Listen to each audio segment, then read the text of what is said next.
Bonjour à tous et bienvenue dans cette vidéo qui sera consacrée à quelques témoignages anténicéens, comme on dit, avant le concile de Nicée en 325, qui est juste une manière pratique d'établir de découper des périodes dans l'histoire de l'Église.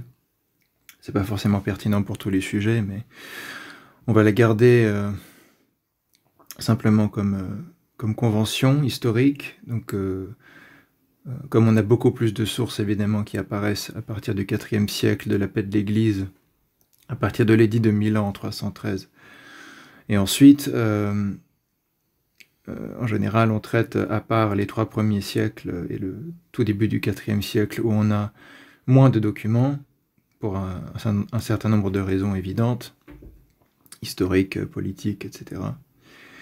Et on traite en général, à part toutes ces sources, ces documents beaucoup plus riches qu'on a conservés à partir du IVe siècle et ensuite.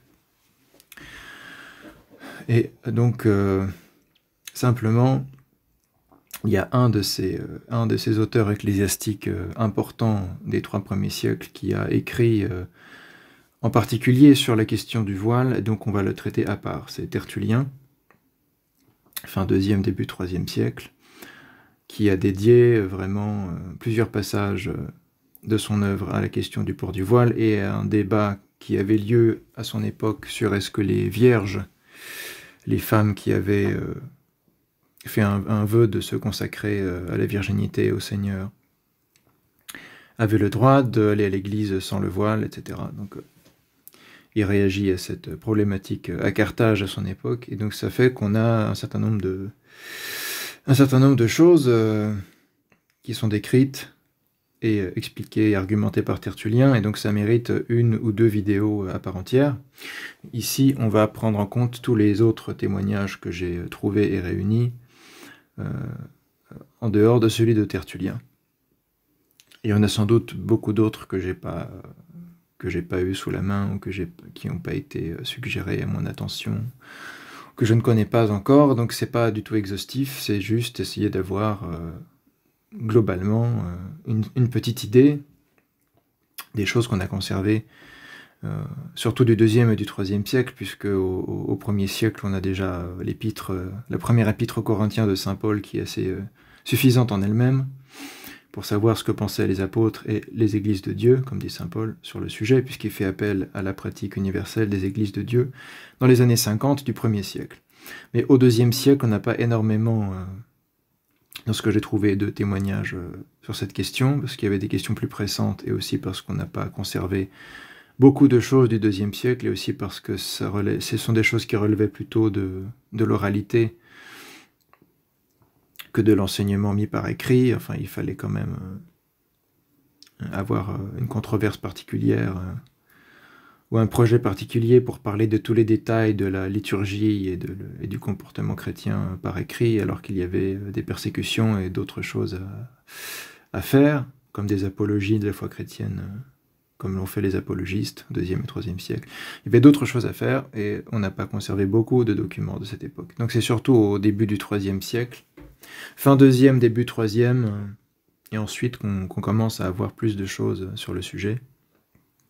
Plus de choses ont survécu, et selon les endroits, il n'y avait pas toujours des persécutions, et il pouvait y avoir certaines personnes qui avaient suffisamment d'aisance matérielle et autres pour composer des œuvres assez longues, et qui parfois sont entrées dans le détail de la vie quotidienne du chrétien, le comportement chrétien au jour le jour, et dans la liturgie, etc. Et donc, la question du voile qui apparaît dans ce contexte-là, parce que c'était pas vraiment une question dogmatique en soi, ou qui était agitée par les sectes gnostiques ou les païens, etc. Donc c'était pas sur le devant de la scène, ça ne justifiait pas des traités in extenso. Donc il faut attendre Tertullien pour avoir finalement vraiment le premier traité in extenso sur la question du voile, parce qu'il y a une controverse qui s'élève à ce moment-là, et que Tertullien, ça le concerne énormément.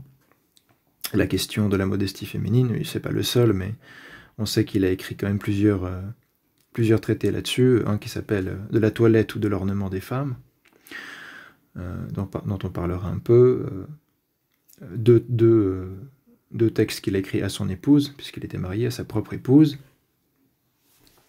Évidemment, il a écrit sur la pudicité, mais qui est un texte plus tardif de l'époque montaniste, et aussi de l'époque montaniste, mais qui approfondit en fait ce qu'il dit déjà dans son traité sur la prière, De Oratione, qui lui est de l'époque orthodoxe. Le premier traité spécifique sur la prière par un auteur chrétien, c'est le De Oratione de Tertullien.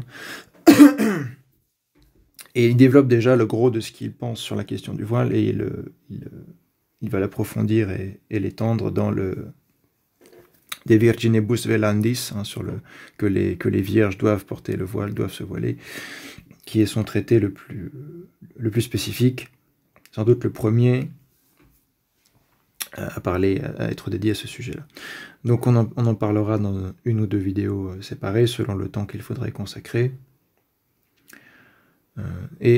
Ici, on va aborder quand même des sources qui sont d'endroits différents, un peu réunies autour de la même époque, fin 2e, début du 3e siècle, milieu du 3e siècle, par là, mais qui viennent d'endroits différents, donc ça va être intéressant. Ça donne, c'est pas simplement un point de vue d'une localité, ça nous donne un peu un panorama, et probablement il existe d'autres sources que je ne connais pas, qui permettraient de compléter ce panorama. Et ici, ce qu'on voit, c'est un cubiculo, ou un cubiculum, un cubicule de la catacombe de Priscille à Rome, une des plus anciennes catacombes chrétiennes retrouvées dans les quartiers de Rome. Et dans ce cubicule, comme on l'appelle, ou dans cette salle qui est datée du IIIe siècle, milieu ou deuxième partie du IIIe siècle, difficile à dire exactement, on a cette représentation notamment, dont on a beaucoup d'équivalents dans les catacombes d'autres endroits,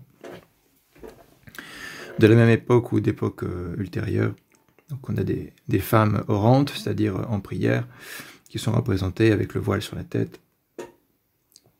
Donc là, ce serait la même femme représentée 3 fois. À gauche, le mariage, elle serait avec son mari et un évêque qui les bénit. À droite, elle serait avec son enfant, assise sur une chaise, et donc elle est manifestement au foyer avec son enfant. Et au centre, elle est en prière, en oraison. Et donc elle a cette grande tunique, sans doute plusieurs pièces de tissu, et ce voile sur la tête. On aura l'occasion de la voir de plus près, mais c'est déjà une fresque peut-être au moins milieu du IIIe siècle ou un peu plus tard. Et c'est un type de représentation qu'on retrouve beaucoup autour des tombeaux de femmes martyrs ou de femmes chrétiennes qui étaient enterrées dans les catacombes, puisque les catacombes sont avant tout des cimetières chrétiens, en fait, où on enterrait les chrétiens et où on venait évidemment rendre hommage aux morts et prier pour eux. Et on a toutes ces peintures sur les murs qui ont été retrouvées petit à petit par les archéologistes. Ou les archéologues, excusez-moi. Archéologiste, c'est un anglicisme, les archéologues. Donc on va commencer, sans plus tarder, avec le seul élément du IIe siècle que j'ai pu trouver. Il y en a probablement d'autres, mais n'hésitez pas à mettre en commentaire si vous avez des documents à l'esprit et qui pourraient apparaître dans un appendice. Je me suis contenté de ce que j'avais sous la main. Et donc j'avais déjà parlé de ce passage de saint Irénée de Lyon, qui en fait est au premier livre de son grand traité, sa grande somme contre les hérésies, réfutation de la gnose onomenteur. Et en fait, il est en train de décrire la gnose de Ptolémée, né au livre 1, 8, 2. Et dans l'explication de cette gnose de Ptolémée, il y a tout un aspect de la mythologie gnostique qui fait appel à différents passages des Saintes Écritures, qui détournent complètement, qu'ils utilisent pour leur faire dire ce que leur propre mythologie, qui n'a rien à voir avec le christianisme, enseigne. Et il y a un passage où ils utilisent 1 Corinthiens 11, 10. Et ça nous permet de savoir que déjà à l'époque d'Irénée, il y avait cette périphrase de 1 Corinthiens 11, 10, où le mot exousian, la puissance ou l'autorité, que la femme doit avoir sur la tête, était glosé kalima, voile. On avait déjà vu que Saint Jean Chrysostome faisait ça dans son homélie sur l'Ascension. Et en fait, c'est déjà quelque chose de répandu vers 180, dans la deuxième partie du IIe siècle, quand écrit saint Irénée de Lyon en grec. C'est un passage qu'on a conservé dans le grec original. Donc j'ai donné le grec original. Expliquant, donc exousia égale kalima, c'est une glose qui interprète ça comme qui donne le sens de la métonymie, on avait vu. Expliquant la doctrine gnostique de Ptolémée, que Ptolémée qui était un chef de secte ou un théologien gnostique, cette venue vers Achamos du Sauveur, escorté de ses compagnons d'âge, est pareillement révélée par Paul dans cette même épître, l'épître aux Corinthiens, lorsqu'il dit que la femme doit avoir un voile sur la tête à cause des anges. Zi tin γυναίκα κάλυμα έχειν επί της κεφαλής δια τους αγγέλους. 1 Corinthiens 11.10, mais évidemment, littéralement, 1 Corinthiens 11.10 est un peu différent dans sa formulation. C'est ophili tin γυναίκα εξουσίαν έχειν επί της κεφαλής. Donc il faut que une petite différence de verbe qui n'est pas très importante, ophilo et zi. Mais surtout, exousian qui est remplacé par kalima, ça montre que on citait librement saint Paul comme disant simplement que la femme doit avoir le voile sur la tête. C'était le sens de cette expression exousian echin, parce que le voile est un symbole de suggestion de l'autorité de l'homme sur la femme, comme l'explique saint Jean Chrysostome et à peu près tout le monde. Donc, on pouvait utiliser cette expression, avoir l'autorité sur la tête, pour désigner le voile. Donc voilà, c'est un peu maigre, mais c'est déjà mieux que rien du tout, vu le côté un peu niche du sujet, et les autres sujets pressants et plus importants à leur époque que les pères avaient à traiter, puisqu'à leur époque, le féminisme n'existe pas vraiment, donc c'est pas sous le feu des projecteurs, c'est pas un élément fondamental, comme je pense que ça l'est aujourd'hui pour la piété. C'était pas mis en danger, cet aspect de la tradition apostolique, comme ça l'est aujourd'hui, depuis les années 60-70 en particulier. Port du voile à Alexandrie, on se téléporte quelques décennies plus tard à Alexandrie. Clément d'Alexandrie, très connu. Pour les orthodoxes, c'est un auteur ecclésiastique important et influent, et ce n'est pas un saint ni un père de l'Église. Dans le catholicisme romain, alors c'est un peu particulier, mais il a été canonisé. Il me semble qu'il a été décanonisé, il a été retiré des diptyques, enfin du martyrologe romain par un pape au second millénaire, je ne sais plus lequel, malheureusement de mémoire, la mémoire m'échappe, mais bon, on lui avait, je crois que c'est vers le 15e ou le 16e siècle, un cardinal, un théologien aurait conseillé au pape de retirer Clément d'Alexandrie du martyrologe, et donc il aurait été retiré, mais malgré tout, il a continué finalement à être vénéré et fêté comme un saint dans le catholicisme romain. Mais dans l'Église orthodoxe, si je ne me trompe pas, Clément d'Alexandrie n'est pas vénéré comme un saint, ni considéré comme un père de l'Église. Mais il fait partie des auteurs ecclésiastiques influents et importants qui peuvent donner des indications historiques, des documents historiques valables pour l'orthodoxie, puisqu'il faisait partie de l'Église d'Alexandrie pleinement, l'Église catholique et orthodoxe d'Alexandrie. C'était pas un hérétique. Il n'a jamais été condamné par l'Église pour hérésie, donc même si tout n'est peut-être pas parfait dans sa théologie, c'est un témoin orthodoxe. C'est pas un saint père, mais c'est un témoin orthodoxe, alors que d'autres, comme Origène,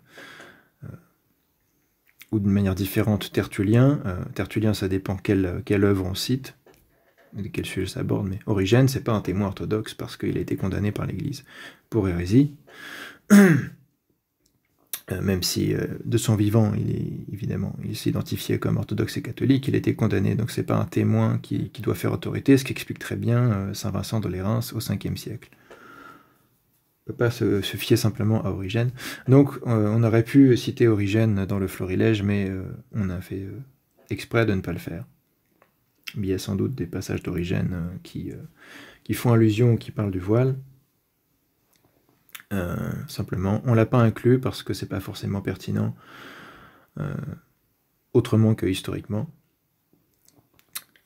Et puis comme ça, la vidéo ne sera pas trop longue non plus.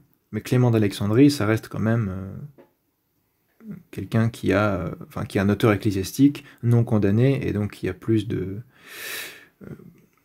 d'autorité ou de pertinence pour un orthodoxe que Origène.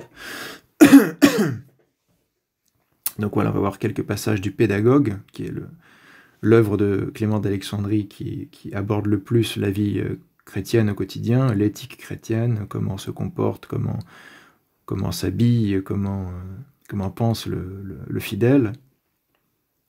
Et le Pédagogue qui est un petit peu l'intermédiaire entre le protreptique qui s'adresse aux païens, pour faire une apologie du christianisme, le protreptikos, et les stromates, les stromatis, qui sont vraiment un cours spécialisé et de plus haut niveau, en approfondissement. Et entre les deux, il y a le Pédagogue qui explique un peu les bases de la vie chrétienne. Donc voilà, au Pédagogue, livre 2, chapitre 7, Clément d'Alexandrie parle des banquets. En outre, si une obligation par hasard exige leur présence, celle de femmes mariées, puisque dans ce contexte, il parle uniquement de femmes mariées qui seraient présentes dans les banquets, des hommes ou des jeunes hommes, que celles-ci couvrent entièrement d'un voile leur extérieur et de pudeur leur intérieur. Emen que kalifson apan ambechoni ektosten, enzochen ezi. Pour celles qui ne sont pas mariées, c'est la pire infamie pour elles que de prendre part à une réunion d'hommes qui boivent et qui même sont pris de vin. Donc la raison pour laquelle il ne mentionne pas les célibataires ou les vierges ici, c'est que c'est nul et non avenu, c'est vraiment même pas pris en considération, tellement c'est considéré comme malséant. Alors que c'est pas forcément malséant pour les femmes mariées si elles viennent aider leur mari lors d'un banquet entre hommes, puisque ces banquets étaient organisés purement entre hommes, et les femmes n'y participaient pas a priori, mais si leur présence est exigée par l'occasion, ça pourrait arriver, eh bien, elles peuvent y participer si elles sont mariées, qu'il s'agit de leur mari et de leur famille, mais elles doivent se couvrir d'un voile. Leur extérieur d'un voile et de pudeur leur intérieur. Donc c'est intéressant que il ne s'attache pas simplement à l'extérieur, mais aussi à l'état d'esprit intérieur. Et on avait vu que Saint Jean Chrysostome insistait là-dessus aussi. C'est pas parce qu'on a mis le voile que ça suffit pour que ça soit vraiment l'outil spirituel que ça doit être. Il faut avoir l'état d'esprit qui va avec, qui est appelé pudeur ici, ezi, de pudeur. Donc il faut avoir un état d'esprit de pudeur, de pudique, de modestie, d'humilité, et c'est ce que manifeste aussi le voile extérieurement. Et là c'est dans un contexte plutôt du quotidien qui n'est pas lié à la prière et à l'Église en particulier. Autre passage du Pédagogue au livre 2, chapitre 10 bis. Il n'est pas bien en effet que la robe ne descende que jusqu'au-dessus du genou, comme la portaient, dit-on, les jeunes filles de Sparte. C'était une tenue sportive des jeunes filles de Sparte qui portaient des robes courtes. Il n'est pas convenable qu'une femme découvre une partie de son corps, quelle qu'elle soit. En public, évidemment. On parle de hors du foyer. Je voudrais, moi, que les honnêtes femmes n'offrent même pas le prétexte de pareils compliments aux hommes, qui, avec ces compliments, poursuivent un dessein blâmable. Non seulement il est défendu aux femmes de montrer leurs chevilles nues, mais il leur est prescrit de se couvrir la tête et de se voiler le visage.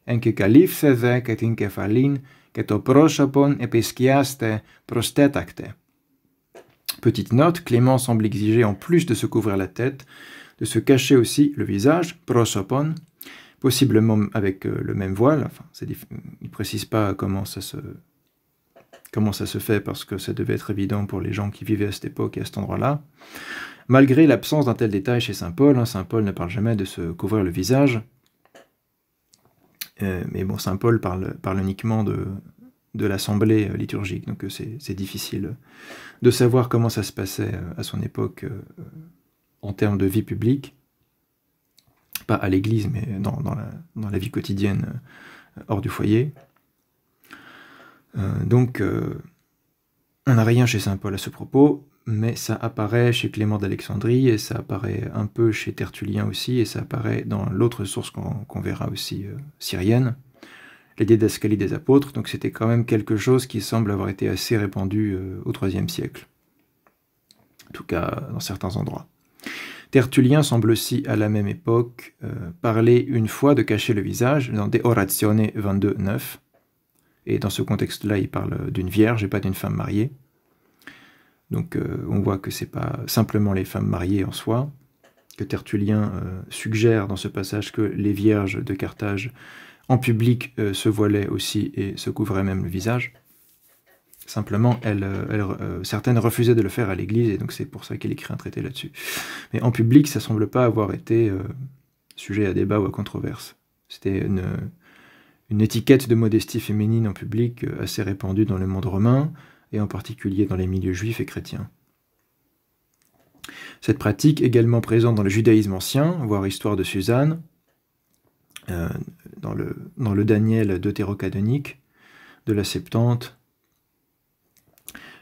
mais malgré ça, ça ne semble pas avoir été la plus courante ou universelle, la pratique universelle ou courante de se voiler le visage, et on n'a jamais de représentation de femmes avec le visage couvert dans les documents archéologiques, que je sache. En revanche, ça apparaît dans les écrits de l'époque, donc on sait que ça se faisait. C'est difficile de savoir à quelle échelle ça se faisait,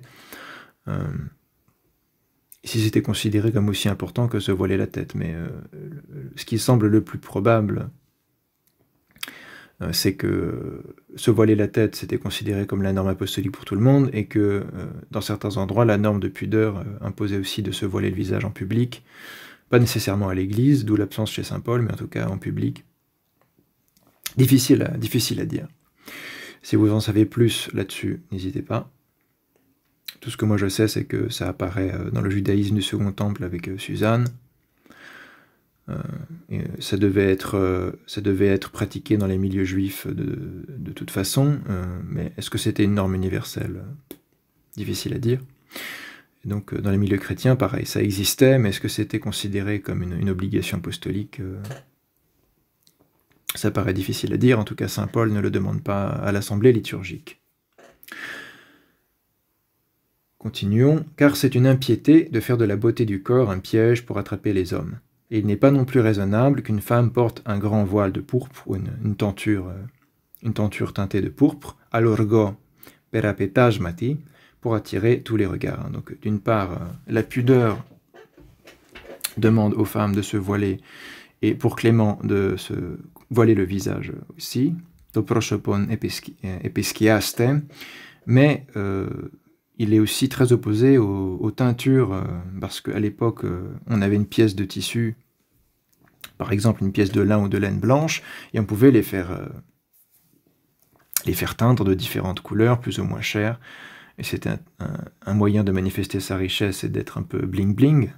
Et donc, à plusieurs reprises, dans le Pédagogue, Clément s'oppose beaucoup aux teintures des vêtements, parce que ça ne fait pas modeste. Ça fait un peu « je veux en envoyer, je veux en mettre plein les yeux », etc. Et donc, celle qui mettait et la pourpre en particulier était très à la mode. À l'époque, c'était pas réservé aux empereurs, mais c'est devenu c'était quand même une couleur impériale, une couleur qui en jetait, qui faisait noble. Et donc les femmes qui mettaient de grandes voiles ou des grandes tentures parapetajma teintes en pourpre, ça faisait très voyant, très clinquant, et donc c'est pour ça que Clément s'y oppose. Donc l'idée, c'est que le voile ne doit pas se transformer en outil de mode ou de séduction, ou être détourné de son véritable sens, qui est un sens d'humilité et de modestie. Et Clément d'Alexandrie ne le lie pas vraiment concrètement à tout ce que dit saint Paul. Chez lui, on voit surtout le côté pudeur, le côté peut-être plus stoïcien, ce qui est convenable dans la culture grecque à Alexandrie de son époque, ou dans ce qui est convenable dans l'Empire romain. Même d'un point de vue païen, il n'insiste pas énormément sur l'argumentation de saint Paul dans 1 Corinthiens. Et on a un dernier passage du Pédagogue, où il mentionne directement le voile, au livre 3, chapitre 11.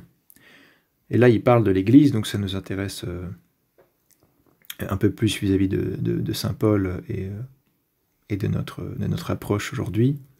À l'assemblée ou à l'église, ecclesia, la femme et l'homme doivent se rendre habillés décemment, marcher avec naturel, aimer le recueillement, avoir une charité sincère, Romains 12, 9, être chaste de corps, chaste de cœur, disposé à prier Dieu. En outre, la femme doit observer ceci, tuto echieto hygieni. Évidemment, là, il prend l'exemple type d'un couple, la femme et son mari, mais hygieni, ça peut être n'importe quelle femme. Et à aucun moment, Clément d'Alexandrie ne dit que les célibataires ou les vierges qui sont pubères ont le droit de ne pas se voiler. Et Tertullien est très clair que pour lui, il y a une économie ou une dispense pour les impubères, mais que à partir de la puberté, la femme doit se voiler, qu'elle soit mariée ou non. C'était probablement la position de Clément aussi, qui vivait à la même époque et pas très très loin. Donc Tertullien était en Afrique proconsulaire à Carthage, et Clément en Égypte, en Afrique orientale, à Alexandrie. C'était quand même des milieux assez proches, malgré la langue différente, etc. Donc la femme doit observer ceci, tuto echieto hygieni, qu'elle soit voilée en toutes circonstances, que kalifso tapanda, sauf si elle est à la maison. Plin imi ikitishi. Donc il revient sur cette idée que la femme doit être voilée en toutes circonstances, à l'église comme en dehors de l'église, sauf si elle est à la maison, évidemment. Donc ces normes de pudeur et de pudicité ne s'appliquent pas au foyer. Sinon ça viendra faire obstacle à la vie maritale et à la vie en famille. Donc là, c'est assez clair, qu'elle soit voilée en toutes circonstances, que kalifso tapanda. Petit astérisque, donc comme Tertullien et plus tard Saint Jean Chrysostome, et comme les didascalies des apôtres qu'on verra, Clément exige le voile permanent hors du foyer. Donc c'était, comme on l'a dit, une pratique assez courante, d'après les documents qu'on a conservés. Et d'ailleurs, c'est resté une pratique assez courante dans certains endroits, à certaines époques, etc. C'était pas juste un truc des premiers siècles. Et on sait que dans certains milieux aujourd'hui, c'est encore le cas, assez conservateur, mais ça a pu fluctuer selon les endroits et les époques, même dans l'Empire romain. Si on se rappelle ce que dit saint Cyril d'Alexandrie, on a l'impression que Alexandrie au 5e siècle, c'est pas exactement comme Alexandrie au 3e siècle. En tout cas, saint Cyril a l'air d'avoir une approche pastorale un peu différente, sans doute parce que le contexte, c'est... Le contexte de la modestie féminine en public s'est peut-être modifié entre le 3e et le 5e siècle, difficile à dire. En tout cas, c'est indéniable que Clément ne conçoit pas que le voile soit seulement à l'église ou pendant la prière. Donc qu'elle soit voilée en toutes circonstances, que kalifso tapanda, sauf si elle est à la maison, plin imi ikotichi, donc c'est assez clair, ça veut dire hors de la maison on se voile, car c'est une tenue conforme à la modestie et qui protège des regards. Semnon gartos schima, donc encore une fois, il insiste beaucoup sur le côté modestie, pudeur, se protéger des tentations et protéger les autres des tentations, pas fondamentalement sur les arguments théologiques de saint Paul. Jamais elle ne fautera en mettant devant ses yeux la pudeur et le voile. Que upote afti shvalishete protonomaton tinezo ketinambechonin semeni. Là on a ambechoni qui désigne un vêtement, une enveloppe, un peu comme perivoleon. Ambechoni, c'est quelque chose qui entoure, qui enveloppe. Donc ici, c'est clairement le voile, et probablement, comme on le verra, un genre de pallium, un voile assez large, comme un châle, qu'on pouvait mettre sur la tête et les épaules, etc. Et ainsi, elle ne fera glisser personne dans le péché en se découvrant le visage. Toprosopon apohymnomeni, qui revient aussi à la charge sur cette question du visage. Même remarque précédemment, concernant le voilement du visage, qui n'apparaît pas dans toutes les sources qu'on a, mais qui apparaît quand même dans 3 des sources que j'ai réunies pour le 3e siècle. Donc c'était sans doute une pratique du judaïsme qui était continuée dans les milieux chrétiens, où il y avait peut-être un socle de juifs convertis, devenus chrétiens assez fort. Et à Alexandrie, on sait que la communauté juive, et donc la communauté chrétienne sémitique, était très développée. Mais comme on observe le même type de choses à Carthage, c'était peut-être similaire d'ailleurs, en termes d'influence de la communauté juive et de la partie juive de la communauté chrétienne. Et en Syrie, c'est évident qu'en Syrie, la culture était beaucoup plus sémitique, même qu'à Alexandrie ou à Carthage. Mais comme j'ai pas fait de recherche très approfondie sur le sujet simplement de se voiler le visage, je peux pas en dire beaucoup plus que ce que je trouve dans ces sources que j'ai réunies. Et là, ça apparaît 2 fois chez Clément dans le Pédagogue. To prosopon apogymnomeni, c'est assez clair, on ne peut pas vraiment l'interpréter autrement. C'est ce que veut en effet le Verbe. Donc, il appelle constamment le Christ le Verbe, au Logos. En tant que philosophe, c'est un peu son terme préféré, dans l'école d'Alexandrie en particulier. C'est ce que veut en effet le Verbe, car il convient à la femme de se voiler pour prier, et c'est seulement là qu'il fait référence, une allusion à saint Paul. Il convient à la femme de se voiler pour prier, et là, en effet, c'est ce qu'on retient de saint Paul, puisqu'il répond à un contexte purement liturgique dans l'épître aux Corinthiens. Il ne dit pas grand-chose sur le reste. Touto gar o logos voulete, epiprepon afti enkekalimeni prosevcheste. Allusion à 1 Corinthiens 11, 5 et 6. Voilà pour Clément.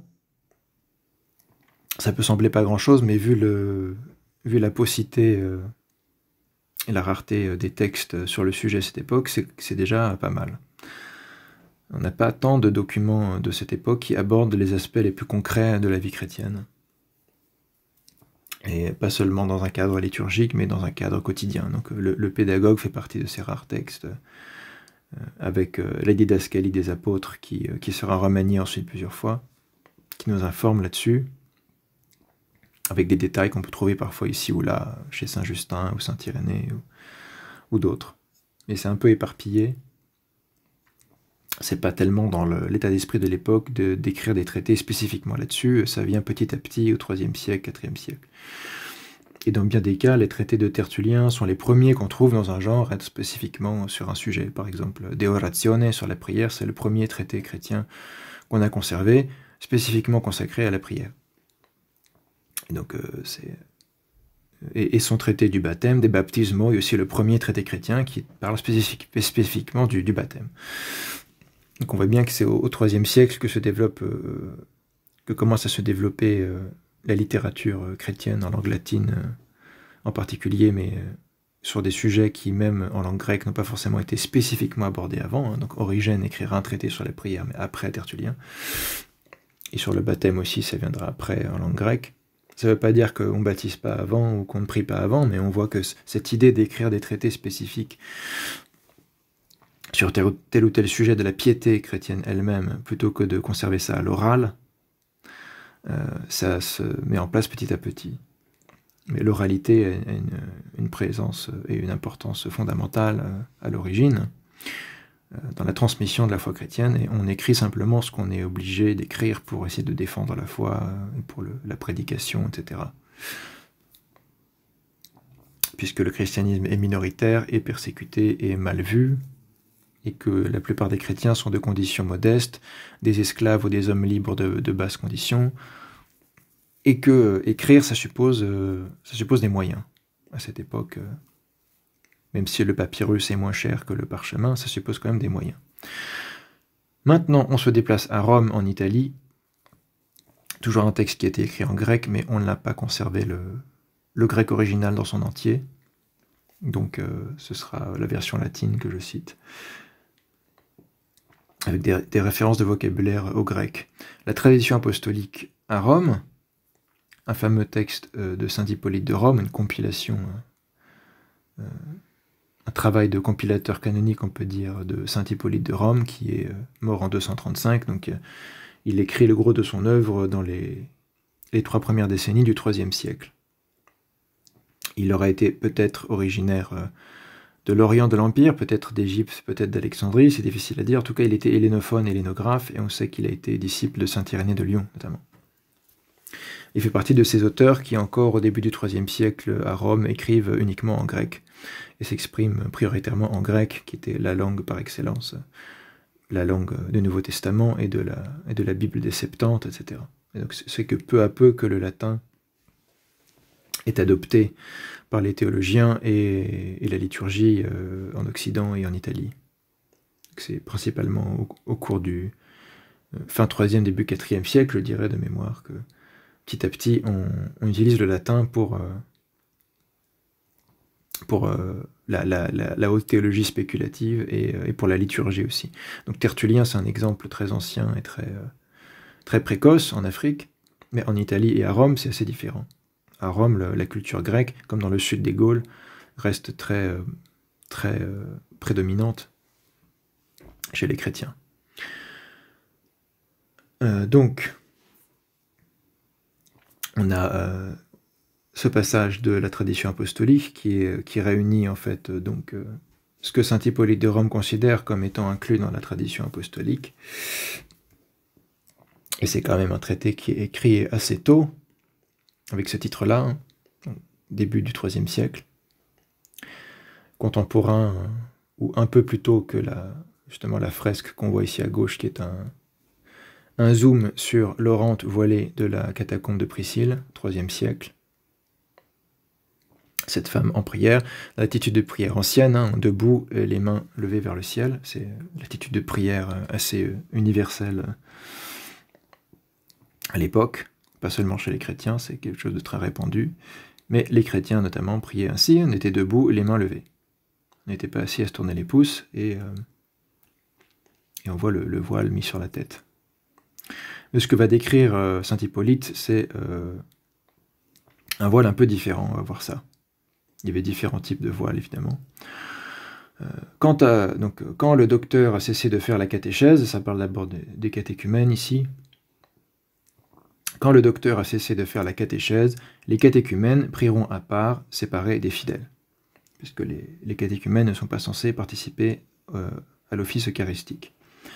Les femmes prieront dans un lieu à part à l'église, qu'il s'agisse des fidèles ou des catéchumènes, ce qu'on appelle le gynécée, gynécéum dans les églises anciennes, avec la partie des femmes. C'est resté très longtemps le cas, d'ailleurs, à Sainte-Sophie, à Constantinople.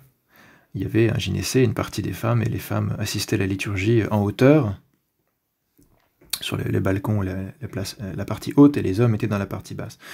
Et comme je l'avais déjà fait remarquer, jusqu'à très récemment, dans l'église orthodoxe, on séparait quand même dans la nef les femmes des hommes, les femmes à gauche de la nef, les hommes à droite, et on peut encore observer ça dans certains monastères et dans certaines paroisses, et à Paris, dans la cathédrale serbe Saint-Sava notamment. C'est le seul exemple que je connais à Paris.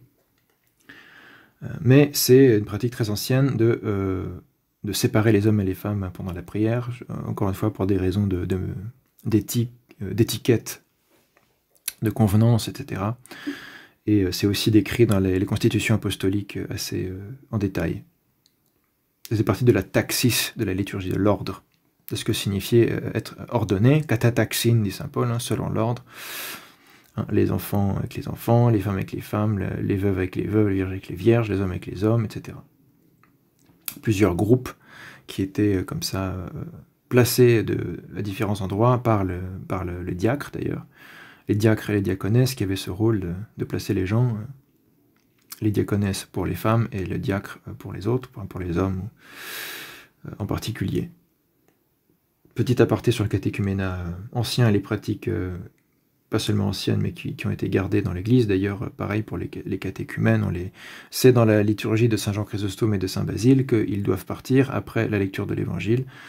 Ils doivent quitter l'Église, et c'est à ce moment-là sans doute qu'ils recevaient l'instruction dans une autre pièce qui était réservée à l'instruction des catéchumènes, et pendant la liturgie eucharistique qui est réservée aux fidèles, c'est-à-dire aux baptisés. Les pistis, les fidèles, ceux qui étaient baptisés. Donc voilà, quand ils auront fini de prier, ils ne se donneront pas le baiser de paix, car leur baiser n'est pas encore saint. Le baiser de paix, qui malheureusement est tombé en désuétude assez largement. Je ne sais pas pourquoi, ni pour quelle raison, parce que je n'ai pas étudié la question, mais ça semble assez grave, parce que c'est une caractéristique universelle et qu'on retrouve dans tous les textes anciens de la liturgie chrétienne, le baiser de paix. Alors comme on a vu, les femmes étaient avec les femmes et les hommes avec les hommes. Donc saint Hippolyte précise bien, les fidèles se salueront mutuellement, les hommes avec les hommes et les femmes avec les femmes, mais les hommes ne salueront pas les femmes, donc le baiser de paix, c'était pas un prétexte à faire des bisous à la femme du voisin, il y avait tout un ensemble de règles de bienséance qui étaient respectées. Peuvent sembler étranges aujourd'hui où la promiscuité est devenue la norme, mais on voit bien que c'était très différent dans la culture de l'Empire romain, dans le milieu juif et chrétien, et c'est resté comme ça pendant très longtemps. Donc c'est plutôt notre point de vue d'aujourd'hui qui est l'anomalie ou l'exception, plutôt que ce point de vue de saint Hippolyte. Ça n'a rien d'extraordinaire, ce qu'écrit ici saint Hippolyte pour son époque et pour les époques précédentes et suivantes. Puisqu'au IVe siècle, on a le même genre d'informations et de remarques.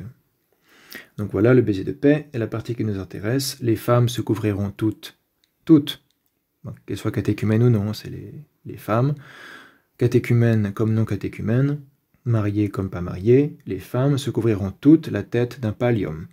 Mulieres autem omnes operiant capita sua pallio. En grec, pallio, c'est un mot latin, mais qui était aussi importé en grec, pour désigner un certain type de vêtements, mais pas seulement d'une étoffe de lin, car cela n'est pas un voile. Sed non tantum per genus lini, non enim est velum. Sans doute kalima. Donc ici, saint Hippolyte précise que lui, il veut, en tout cas il dit que la tradition apostolique, c'est qu'on se voile d'un pallium. On va voir ce que ça veut dire. Pas simplement d'une étoffe de lin. Mais alors ce qu'on voit sur la fresque de la catacombe de Priscille, c'est plutôt ce qu'on appellerait une petite étoffe qu'on place sur la tête. Donc c'est pas un exemple de ce que saint Hippolyte aimerait. On va en donner... mais bon, ça veut bien dire qu'il y avait quand même un certain nombre de femmes qui se voilaient la tête avec autre chose qu'un pallium. Le pallium, qu'est-ce que ça veut dire? Donc ce terme latin désignait originellement l'imation grec, à savoir une grande pièce de tissu qui servait chez les anciens Hellènes de manteau. C'est souvent traduit par manteau dans les Écritures, imation, que ce soit dans la Septante ou dans le Nouveau Testament, drapé par-dessus la tunique, lequel pouvait aussi servir de couverture. Donc c'est une grande pièce de tissu qu'on met par-dessus sa tunique, qu'on soit homme ou femme, mais il y avait des petites différences de à quoi ressemblait le tissu pour les hommes et pour les femmes. Donc on parle souvent de pallium pour les hommes et de palla pour les femmes, mais pallium pouvait aussi servir de terme générique. Et en gros, c'est ce qu'on mettait par-dessus la tunique. Donc, on traduit souvent par manteau. Et pour les femmes, on le mettait par-dessus la stola aussi, qui était une grande robe. Donc cet habit grec, jugé plus pratique et parfois signe de sagesse ou de philosophie, remplaça peu à peu la toge romaine au sein de l'Empire, notamment au fil des premiers siècles de l'ère chrétienne, voire Tertullien de Pallio, où c'est un traité spécifiquement, qui porte spécifiquement sur cette idée de porter le manteau des philosophes, le pallium qui était une coutume grecque, alors que Tertullien habite à Carthage, où c'est une culture très romaine, très latine, et donc il se justifie de porter le pallium, ou l'imation. Les femmes romaines portaient par-dessus la tunica intima et la stola, longue et large robe à plis et à manches longues, une variante féminine du pallium, appelée parfois palla. C'était une unique et grande pièce de tissu rectangulaire que l'on drapait autour des épaules et de la tête, plus ou moins notre châle actuel, voire si contre haut, donc on voit bien qu'elle a cette pièce de tissu qui recouvre les épaules, la poitrine, et qu'elle se voile avec, et ça cache aussi la nuque, les oreilles, etc. Ça recouvre toute la chevelure, les cheveux sont attachés, pour faciliter, hein, les cheveux sont attachés, et on voit bien comment c'est disposé, comme un châle. L'étiquette de modestie féminine de saint Hippolyte, au début du IIIe siècle, correspond donc peu ou prou à la pratique qu'observaient encore nombre de femmes catholiques romaines hispaniques, ce qui me vient à l'esprit, hein, des Mexicaines ou Espagne ou Amérique du Sud, enfin, c'est des images, on voit souvent ça dans ce type de pays catholiques romains au XXe siècle, qu'au siècle dernier, châle sur la tête et sur les épaules, et qu'observent encore certaines femmes orthodoxes et les vieilles croyantes russes. Donc c'est vraiment un très grand voile comme un châle qui recouvre pas seulement la tête, mais aussi la nuque, les épaules, etc. C'est ça le pallium. Des représentations anciennes indiquent cependant que certaines femmes chrétiennes portaient aussi un voile plus petit qui couvrait simplement la tête en retombant sur les épaules, aussi contrebas, on voit bien, encore une fresque de catacombes. Peut-être était cela le genus lini, ou l'étoffe de lin, désapprouvé par Hippolyte. Difficile à dire parce qu'il ne glosse pas énormément là-dessus. Et on voit très bien qu'il préférait les châles, les grands châles, qui pouvaient recouvrir bien, plutôt que des petites pièces d'étoffe. Voilà pour le petit point vestimentaire. Un autre passage de saint Hippolyte qui est pertinent ici, la beauté de Suzanne, dans son commentaire sur Daniel 1,25. Or, Suzanne était très belle à voir et jeune. C'est tiré de l'histoire de Suzanne dans cette partie deutérocanonique qui est placée soit avant le livre de Daniel, soit après le chapitre 12. Suzanne entourée par les deux vieillards. On voit une petite fresque ici de la même catacombe de Priscille, de la Capella Greca, toujours du IIIe siècle. Suzanne entourée par les deux vieillards à droite et le prophète Daniel à gauche, sur une fresque de la Capella Greca. Donc c'est issu de cette littérature deutérocanonique de la Septante. Or Suzanne était très belle à voir et jeune. Sa beauté n'était pas en effet la beauté lascive répandue sur le corps d'une prostituée, comme celle de Jézabel, voir 4e livre des Règnes 9:30. Elle n'avait pas le visage maquillé de fards de toutes les couleurs, mais elle avait la beauté de la foi, de la tempérance et de la sainteté. Alige kalos pisteos que sophrosinis que agiasmou. Par sophrosinis, difficile à traduire, ça peut être là parfois la sagesse, parfois la tempérance, parfois la chasteté, peut-être que ce serait la meilleure traduction. Enfin, la chasteté, c'est une forme de tempérance, on voit bien, qui suppose une forme de sagesse pratique, de sagesse au sens stoïcien. On voit bien, elle avait la beauté de la foi, de la chasteté, de la sainteté, on peut dire. Or, ces hommes iniques lui ordonnèrent de retirer son voile, donc ces vieillards qui l'accusent à tort, parce que Suzanne est surprise dans son bain par deux vieillards qui, du coup, la convoitent, et puis elle les rejette, et ça ne les satisfait pas vraiment, et donc ils décident de la calomnier. Donc ils l'accusent publiquement d'adultère alors qu'elle a simplement refoulé leurs avances. Or, ces hommes iniques lui ordonnèrent de retirer son voile, car elle était voilée, afin de contempler sa beauté. Comprenons, frères, dit saint Hippolyte, de qui procède cette mauvaise action. Dès lors que l'apôtre nous dit « Il convient qu'une femme ait un voile, ka'alima, sur la tête, par égard pour les anges ». 1 Corinthiens 11:10. Donc ici, comprenons, frères, de qui procède cette mauvaise action, ça signifie qu'elle est inspirée par le diable ou les démons, que combattent les anges de Dieu. Parce que si l'apôtre dit qu'il convient de mettre un voile à cause des anges, on peut l'entendre de deux manières. Soit c'est parce que ça offense les anges de ne pas respecter l'étiquette de modestie, etc., et l'ordre divin, puisque saint Paul fait un lien entre le port du voile et l'ordre divin, la hiérarchie divine.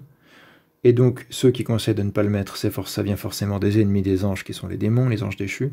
Soit on interprète directement les anges dont parle saint Paul comme étant des anges déchus, type Genèse 6, livre d'Enoch, et donc ça indique aussi que l'idée de ne pas mettre le voile, ce serait une incitation à faire comme ce que faisaient les filles des hommes, séduites par ce que la Septante appelle les fils de Dieu, qui sont des anges déchus. Et donc on peut y voir une allusion aussi à cette tradition sur les anges déchus qui se sont unis aux filles des hommes, d'une manière ou d'une autre, et qui ont créé ces Néphilim et ces Giborim dans Genèse 6, avant le déluge, et qui est une des causes principales pour le déluge. Ces vieillards firent le contraire en lui ordonnant de quitter son voile. Il n'avait pas honte, même devant le peuple. Donc ça suppose que saint Hippolyte comprend très bien qu'il y a une pratique ici de modestie. Donc elle avait la beauté de la foi, de la tempérance, de la sainteté, et c'est lié, ça fait partie de toute cette attitude de foi, de tempérance et de sainteté qu'elle avait son voile. Et que les vieillards lui demandent de retirer son voile, parce qu'ils veulent l'accuser d'adultère. On avait vu que chez les Juifs, l'une des choses que l'on faisait pour déshonorer une femme adultère, c'est qu'on lui enlevait son voile et qu'on lui coupait les cheveux même, pour montrer le déshonneur qui découlait de son adultère. Évidemment, Suzanne était innocente, mais les vieillards veulent lui retirer son voile pour se venger d'avoir essuyé un râteau, si on peut dire. Et donc voilà, vous pouvez lire l'histoire de Suzanne dans la Bible des Septante, dans la Vulgate de Jérôme. Enfin, elle s'est transmise en Occident par la Vulgate de Jérôme. Vous pouvez avoir les détails de cette histoire, mais le commentaire nous indique que, voilà, que pour saint Hippolyte, c'est encore quelque chose qui résonne et qui est une réalité et qui fait partie aussi de l'éthos et de la piété chrétienne. Sinon, il ferait remarquer ici que cette histoire n'est plus très compréhensible de nos jours et que on ne comprend pas pourquoi c'est important cette histoire de voile. Lui, il insiste, comprenons, frère, de qui procède cette mauvaise action de lui enlever son voile, et ici de saint Paul. Il dit que ses biens n'avaient pas honte même devant le peuple de la dévoiler, ce qui veut dire que porter le voile en public était la norme de modestie et de pudicité, évidemment. Et donc on sait que saint Hippolyte de Rome est assez proche de Tertullien et de Clément d'Alexandrie sur ces questions de piété et de pudicité. Ils étaient très attachés au respect des traditions anciennes sur ces points-là, donc ce n'est pas étonnant. Ce sont des témoins, on va dire, du parti le plus conservateur de l'Église de l'époque, mais après tout, c'était simplement aussi un amour pour la tradition en général. Donc c'est pour ça que saint Hippolyte de Rome écrit la tradition apostolique, qui est un texte très précieux, qui contient énormément de choses très importantes et très riches pour nous, pour la liturgie, etc. Donc c'est pas simplement des obsédés du voile, ou que sais-je, mais ça fait partie de la tradition apostolique qu'ils ont reçue, et donc ils veulent que ça soit respecté et conservé jusqu'à la fin, puisque c'est le rôle de l'Église. Donc, comme chez saint Irénée, le verset original de saint Paul est paraphrasé, le mot voile étant directement substitué au mot exousian, puissance, autorité. La métonymie étant claire pour tous. On sait par ailleurs que saint Hippolyte, hellénophone et hellénographe, il écrit tout ça en grec, fut disciple de saint Irénée. Il écrit à Rome, mais il écrit en grec. Voilà pour saint Hippolyte, voilà pour Suzanne, avec cette belle fresque du IIIe siècle, quasiment contemporaine. Et on voit bien qu'elle porte un voile. On voit bien qu'elle porte une espèce de pallium, justement, qui lui recouvre pas seulement la tête, mais aussi les épaules, etc. Une grande pièce de tissu. Port du voile en Syrie, notre dernier témoin pour cette vidéo, la didascalie des 12 apôtres, ou la didascalie des apôtres, qui est un texte daté approximativement du début du IIIe siècle. C'est assez difficile à établir exactement, donc c'est le consensus des historiens actuellement, début du IIIe siècle, à cause d'indications qu'on a chez saint Épiphane de Chypre, on verra ça. Donc c'est un texte dont on sait qu'il est issu d'un milieu syrien, donc Antioche, région d'Antioche, ou en tout cas dans le diocèse de Lorient, et donc qui reflète la tradition apostolique dans ces milieux très sémitiques, où il y avait probablement beaucoup de chrétiens d'origine juive ou araméenne ou sémitique, et donc ce genre de choses était aussi très conservé avec attention, surtout beaucoup plus que dans la partie occidentale de l'Empire. Port du voile en Syrie, que la femme soit soumise à son mari, parce que le mari est la tête de la femme, référence directe à saint Paul aux Corinthiens, et le Christ est la tête de l'homme qui marche dans la voie de la justice, à la suite du Seigneur Tout-Puissant, notre Dieu et le Père des mondes, du monde actuel et du futur, du Seigneur de tout souffle et de toute puissance, et de son Esprit vivant et saint, auquel gloire et honneur dans les siècles des siècles. Amen. Petite entrée en matière, où on a déjà une référence à l'Épître aux Corinthiens de saint Paul, 1 Corinthiens 11, 3. Ô femme, crains ton mari, respecte-le, ne cherche à plaire qu'à lui, sois prête à le servir. Moi ici, c'est appliqué en particulier au couple et à la femme et à son mari, ce qui est tout à fait, évidemment, l'exemple paradigmatique de ce type de relation, la relation conjugale. Donc notre propos, c'est pas de dire que ça concerne pas du tout les maris et les épouses, c'est de dire que c'est l'exemple paradigmatique par excellence, mais ça ne peut pas être limité au statut marital. Parce que ce qu'explique saint Paul et les pères de l'Église concerne nécessairement aussi les femmes qui ne sont pas mariées, vu la nature des arguments et des soubassements théologiques. Mais la situation de base de la femme chrétienne à l'époque, qui n'était plus pubère, c'était la situation de femme mariée, puisque comme l'expliquera très bien Tertullien, on parle d'une époque où la maturité ou la majorité sexuelle pour les femmes c'est 12 ans, et pour les hommes c'est 14 ans. Donc en fait, dès qu'on a la puberté était considérée comme le signe de la majorité sexuelle de la majorité. Donc à partir de 12 ans, la femme pouvait se marier. Et à partir de 14 ans, l'homme pouvait se marier. Donc on voit très bien, et c'est pour ça que c'est à partir de 13-14 ans que d'ailleurs les princes peuvent devenir empereurs ou rois ou succéder au trône, et pas avant. Donc la majorité, c'est 12 ans pour les femmes et 14 ans pour les hommes. Ça explique très bien pourquoi la majorité des femmes pubères à qui on s'adresse à cette époque, ce sont des femmes mariées, puisque on se mariait très tôt, et on fondait une famille très tôt, et celles qui ne le faisaient pas, souvent, étaient celles qui avaient éventuellement prononcé un vœu de chasteté pour se consacrer au Christ, et c'est ce qu'on appelle l'ordre des vierges. Et puis il y avait les veuves dont les maris étaient morts, l'ordre des veuves, et c'était en gros les 3 catégories, quoi. Mais la catégorie la plus vaste, c'était les femmes mariées. Puisque à partir de 12-13 ans, on pouvait se marier, et la majorité des maris ne mouraient pas a priori, donc les femmes mariées étaient la majorité, donc c'est l'exemple paradigmatique. Alors que la vierge qui avait fait un vœu de chasteté, donc qui était restée sans être mariée après sa puberté, était minoritaire, l'ordre des vierges, l'ancêtre des moniales, mais c'était pas dans des monastères à cette époque, et l'ordre des veuves dont les maris étaient morts, ce qui était aussi une minorité a priori, sauf cas exceptionnel. Et c'était des groupes placés différemment dans l'Église, hein. Les veuves avec les veuves, les vierges avec les vierges, les femmes mariées avec les femmes mariées, etc. C'était vraiment des catégories manifestées aussi physiquement par une certaine organisation à l'Église, et le service que leur devaient les diacres et les diaconesses. Donc voilà, encore une fois, l'exemple paradigmatique, parce que c'est celui qui va toucher le plus de gens, c'est la femme et son mari, mais ça ne doit pas être vu exclusivement. Et c'est ce qu'expliquera en détail Tertullien dans ses traités sur le sujet. On n'a pas besoin de spéculer, c'est clairement ce que nous dit la source la plus détaillée sur le sujet à cette époque.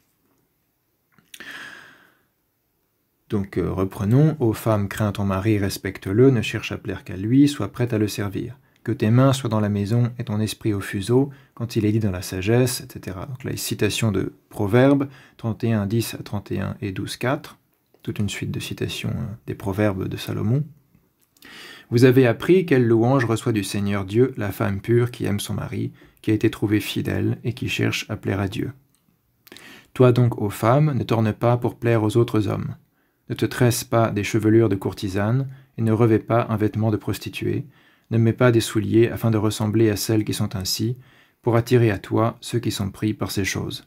Donc la modestie globale, la décence globale, comme le rappelait Clément d'Alexandrie. Quand bien même tu ne pécherais pas dans cette œuvre d'impureté, ce qui n'est pas ce qui est dit évidemment, tu pécherais du moins en ce que tu aurais amené de force celui-là à te désirer, et si tu as péché, tu as perdu toi aussi la vie de Dieu, et tu seras chargé de l'âme de celui-là. Donc de l'homme qui aurait été séduit par tout cet arsenal de séduction, qui est considéré un peu comme banal aujourd'hui, mais en fait ce n'est pas banal, et psychologiquement ça a toujours les mêmes effets sur les hommes. Donc dire que la culture a changé, ça ne change pas la réalité psychologique fondamentale de ce que font ces vêtements. Puisque anthropologiquement, l'homme n'a pas changé et la femme n'a pas changé. Alors les coutumes d'accoutrement peuvent être considérées comme plus ou moins banales, plus ou moins normalisées, mais en fait les effets psychologiques sont les mêmes. Donc c'est toujours pertinent, et c'est pour ça qu'à l'Église en particulier, on doit être attentif. Et idéalement, ce qu'on ne peut pas faire à l'Église, on devrait éviter de le faire en général, évidemment. Parce que c'est un peu le modèle, on se tient devant Dieu, c'est un peu le modèle de comment on devrait se tenir en permanence, si on veut spirituellement se tenir en permanence devant Dieu, et pas simplement à l'église, mais à l'église, c'est particulièrement important d'être attentif. Parce que c'est plus seulement n'importe qui qu'on risque de faire tomber, c'est nos frères et sœurs en Christ. Donc répétons, quand bien même tu ne pécherais pas dans cette œuvre d'impureté, tu pécherais du moins en ce que tu aurais amené de force celui-là à te désirer. Et ça, c'est un péché.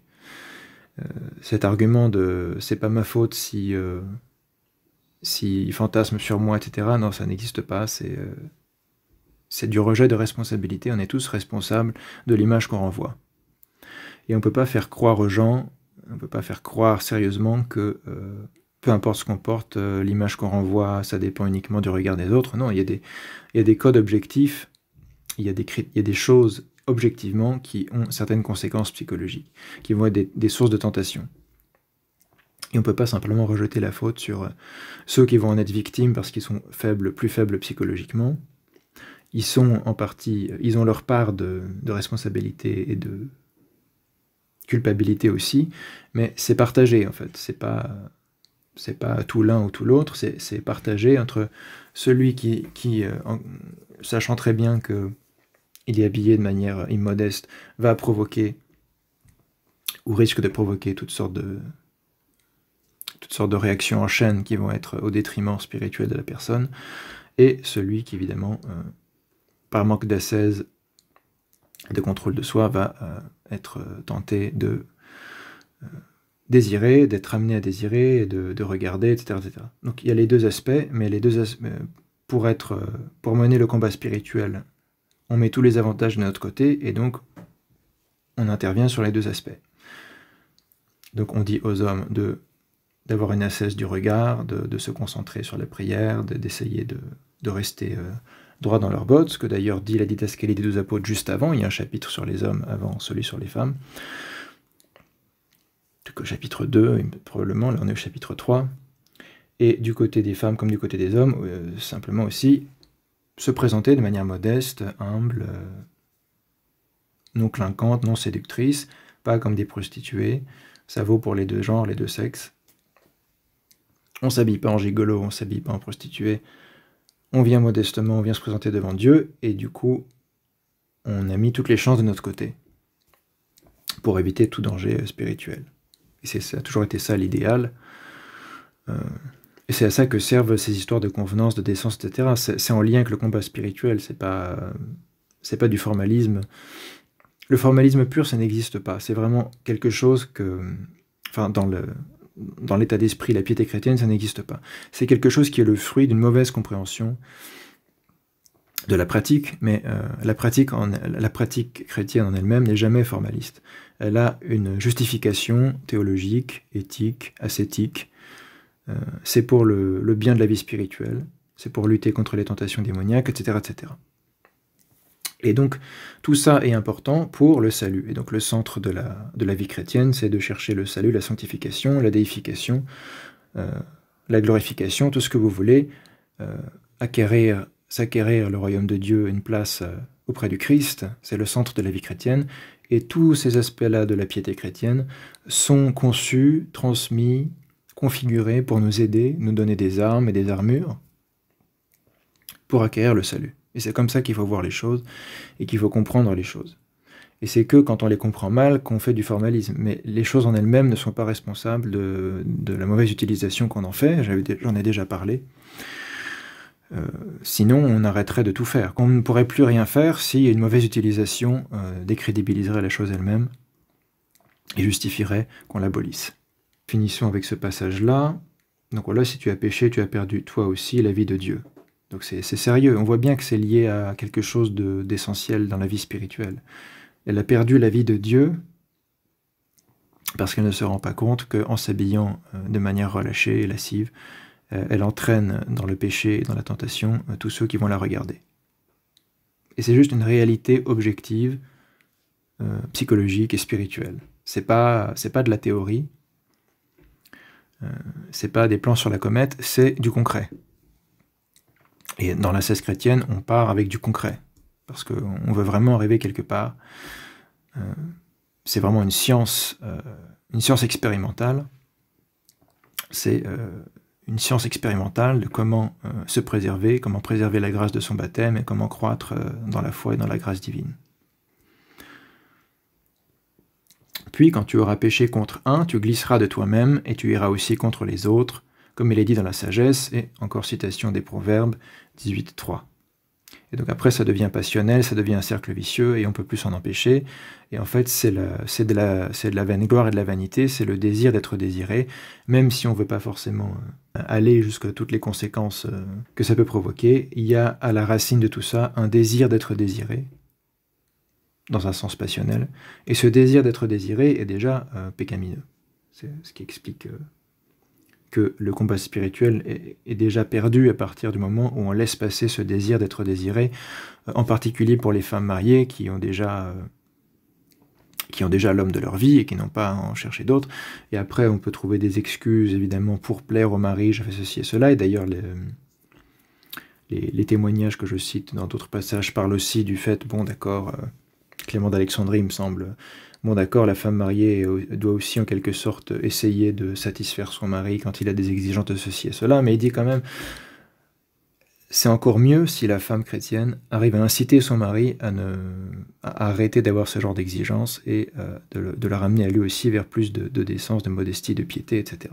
Donc finalement, ça devient même une mission de la femme chrétienne de rendre son mari plus vertueux en refusant d'obtempérer à tous ses caprices quand ça éloigne de la vie spirituelle. Et donc le mari peut aussi avoir de mauvais caprices, et ça peut aussi être le rôle de la femme chrétienne de limiter et canaliser et disons, essayer de faire en sorte que les maris aient des désirs qui sont selon Dieu aussi, des exigences qui sont selon Dieu, etc. Donc on voit que ça devient à double sens, évidemment. La femme chrétienne a une mission aussi de contrôle de la piété de son mari, finalement, et elle a énormément de pouvoir, en réalité, là-dessus. C'est pas manifesté comme une autorité officielle sur l'homme, mais elle a un pouvoir en elle-même, une influence en elle-même sur son mari qui n'est pas négligeable, évidemment. C'est le cas pour les femmes en général. En réalité, elles ont une place tellement importante pour l'équilibre spirituel qu'elles ont un pouvoir. Simplement, il n'est pas exprimé de la même manière, il n'est pas exprimé comme une autorité d'enseigner ou de prendre des décisions, etc. Mais elles ont un pouvoir d'influence très fort, évidemment. Donc voilà, on va passer au passage suivant de la même didascalie, au même chapitre 3, un peu plus loin. La femme qui est ainsi, qui est complètement blessée et possédée par la passion, captive les âmes de ceux qui manquent d'intelligence. Donc voilà, c'est pas parce que les autres sont parfaits, mais les autres sont faibles aussi. Il faut partir du principe que personne n'est un saint, personne n'est parfait, les saints sont des exceptions, et donc on va partir de ce principe. Même si il a la meilleure intention du monde, l'homme de la rue peut être en état de faiblesse, il peut manquer d'intelligence, comme dit les didascalies des deux apôtres, c'est-à-dire finalement manquer d'expérience ascétique ici, manquer de sophrosini, de tempérance, de chasteté, de sagesse. Il n'a pas la sophrosini de Suzanne. Et donc il faut partir de cette réalité, il ne faut pas partir d'un idéal irréaliste. Les hommes sont capables de se contrôler, donc je vais sortir à poil, puisque les hommes sont capables de se contrôler, c'est de leur faute s'ils ne se contrôlent pas. C'est pas réaliste. On voit bien que ça peut pas marcher. Il faut de l'entraide ici. Il faut que les hommes apprennent à se contrôler, et il faut que les femmes les aident à se contrôler. Il faut de l'entraide. Il faut de l'harmonie, parce qu'on a le même combat spirituel pour la même vie éternelle. Pourquoi est-ce qu'on ne s'entraiderait pas, tout simplement? Donc, que les hommes qui manquent d'intelligence soient enseignés et apprennent à avoir la sophrosini chrétienne, la tempérance, et que les femmes les aident en gardant la décence. Parce qu'elles ne se rendent pas compte du pouvoir de séduction qu'elles ont. Leur pouvoir en particulier, c'est ce pouvoir de beauté, de séduction. Si elles n'aident pas les hommes, ils vont avoir beaucoup de mal à s'en sortir. Et donc on voit bien qu'en isolation, ça ne peut pas marcher. Toi donc, qui es chrétienne, ne ressemble pas à de telles femmes, Mais si tu veux être fidèle, ne plaie qu'à ton mari, et quand tu marches sur la place publique, couvre-toi la tête avec ton habit, sans doute un genre de pallium, afin que le voile cache ta grande beauté. Alors c'est traduit du syriaque, donc je ne sais pas quels sont les mots du texte d'origine, parce qu'en fait la didascalie des 12 apôtres a été écrite en grec, on le sait par saint Épiphane de Salamine notamment, mais on n'en a pas conservé le texte grec intégral. On a des traductions intégrales assez anciennes, mais en syriaque, donc en araméen classique chrétien, araméen oriental, et je crois on a une traduction presque complète en latin. Donc c'est à partir de la version syriaque et de la version latine ancienne qu'on a conservé le texte en son entièreté. On n'a pas l'original grec. Et le texte grec a été remanié, recompilé pour devenir les 6 premiers livres des constitutions apostoliques. On reverra ça. Donc voilà pourquoi, de toute façon, là, je n'ai pas les mots grecs utilisés. Donc afin que le voile cache ta grande beauté, pour pas attiser la convoitise. N'orne pas la face de tes yeux, mais baisse les yeux et marche voilé. Donc, il y a encore question du voile en public et hors de l'église et hors du foyer. Prends garde de ne pas te laver dans un bain avec les hommes, encore une question de pudicité, de modestie, etc. Car si tu caches ton visage aux hommes étrangers avec un voile de pureté, donc ça veut dire que ça c'est la norme, c'est ce qui est déjà supposé, comment donc pourras-tu entrer au bain avec des hommes étrangers? A fortiori. Un argument a fortiori. Il est donc nécessaire que les femmes montrent la crainte de Dieu par leur voile de pureté et leur humilité, pour la conversion et l'accroissement de la foi de ceux du dehors, c'est-à-dire des païens, des hommes et des femmes. Donc c'est même un rôle d'évangélisation. Et c'est vrai, c'est ce que je disais, en respectant en fait toutes ces règles de piété, etc., la femme joue un rôle d'évangélisation pour la conversion et l'accroissement de la foi de ceux du dehors, évidemment aussi pour ceux du dedans, en particulier à l'Église. Donc si vous vous plaignez d'avoir aucune mission dans l'Église, au contraire, vous jouez une part dans l'évangélisation si vous tenez votre piété chrétienne féminine, et si vous la prenez au sérieux, vous jouez une part d'évangélisation non négligeable. Et ce que je disais au début de ma première vidéo sur Saint Paul, c'est que ça joue vraiment un grand rôle en fait sur aussi le témoignage orthodoxe. Parce qu'il ne faut pas se voiler la face, c'est essentiellement les orthodoxes qui se voilent et d'autres confessions orientales. En Occident, c'est complètement mort. C'est des minorités insignifiantes. Donc, seules les confessions orientales, et en particulier les orthodoxes, ont gardé ça, même si par influence occidentale, ça a commencé à se réduire petit à petit dans certains endroits. C'est quand même un témoignage de la piété orthodoxe, de la piété chrétienne ancienne, de la tradition apostolique, et en la respectant, ça joue un rôle d'évangélisation et de mission, qu'on le veuille ou non, simplement parce que ça symbolise, parce que ça manifeste. Et même vis-à-vis de l'islam et des musulmans, vous allez envoyer un message. Vous dites non, c'est pas vrai que les chrétiennes sont ceci, cela. C'est pas vrai que le christianisme c'est ceci, cela. Voilà la tradition chrétienne et apostolique. Et on a toujours porté le voile. Et donc vos histoires de voile islamique, ça nous fait bien rire parce que les femmes se voilaient en Arabie des siècles avant que l'islam existe, comme le Tertullien en porte témoignage. Et ça a toujours été la piété des Hébreux dans l'Ancienne Alliance et des chrétiens, que les femmes soient voilées. Donc, c'est pas une exception musulmane. Et en plus, il y a toute une théologie et un soubassement scripturaire et théologique derrière qui a une grande signification, c'est pas simplement de la pudicité. Même si les textes que j'ai réunis pour le IIIe siècle insistent beaucoup sur la pudicité et la modestie, qui fait partie évidemment de la chose, on voit bien avec saint Paul et ce qu'explique saint Jean Chrysostome, saint Cyril et les autres sur le passage de saint Paul, que ça ouvre des ramifications sur tout un tas de sujets beaucoup plus vastes, qui touchent à l'anthropologie, à la création, à qu'est-ce que l'homme, comment doivent fonctionner les rapports hommes-femmes en général, pourquoi, pour quelle vie spirituelle, etc. Donc c'est beaucoup plus riche quand on creuse que ce qu'on peut bien nous raconter sur le voile islamique. Même s'il y a des points communs, évidemment, puisqu'il y a, il y a toujours des points communs dans ce genre de pratiques assez répandues dans le monde ancien et oriental en particulier. Mais ça ne veut pas dire la même chose. Ça ne veut pas dire que la femme est l'objet de l'homme, ça ne veut pas dire que la femme est sa propriété, ça ne veut pas dire que la femme est son esclave. C'est rejeté par les pères de l'Église, ça ne veut pas dire tout ça.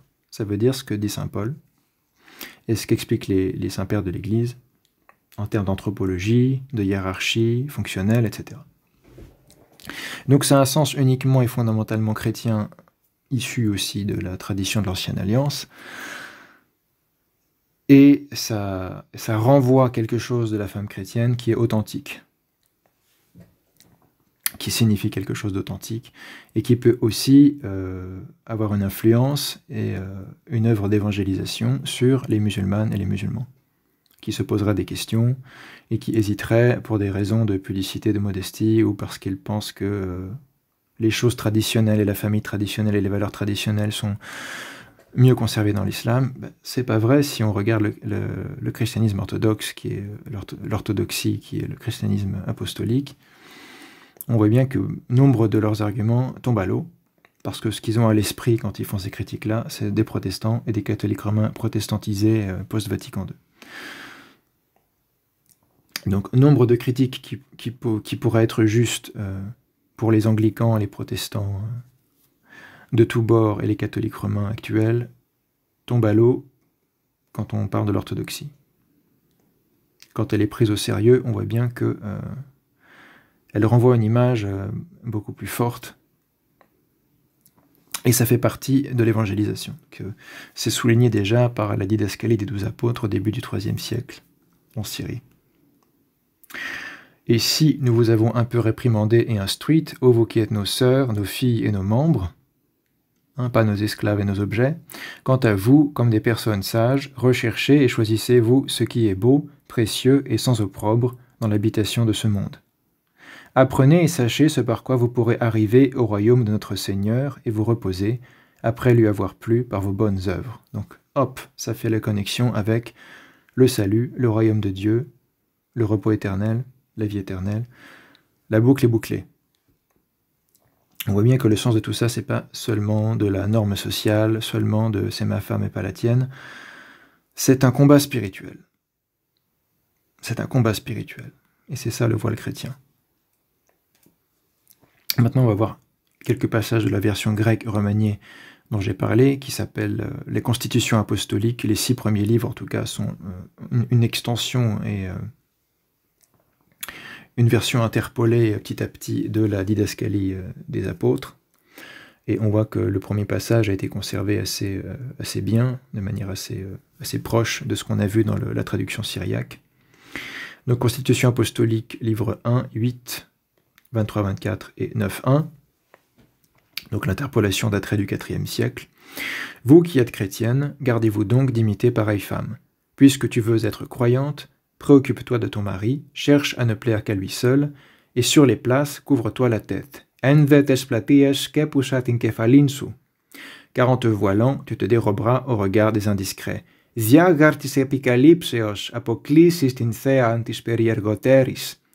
Ne te maquille pas le visage, il a été fait pour toi par Dieu, aussi rien en toi n'a besoin de parure.